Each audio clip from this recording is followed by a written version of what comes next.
I think any vitamin is good. They can have over-the-counter vitamin pills which have all the vitamins and minerals, and take one vitamin every day. That's very, very helpful. But I must say that talk to your doctor and see what you exactly need, and they will help you out. Sometimes people, especially young girls, or they need extra vitamins because they need extra iron because they are growing. They need extra calcium.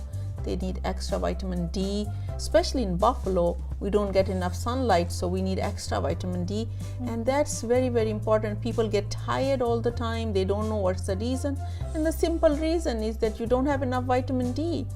And for growing children, they need extra vitamin D and calcium for their bones, so because they're growing.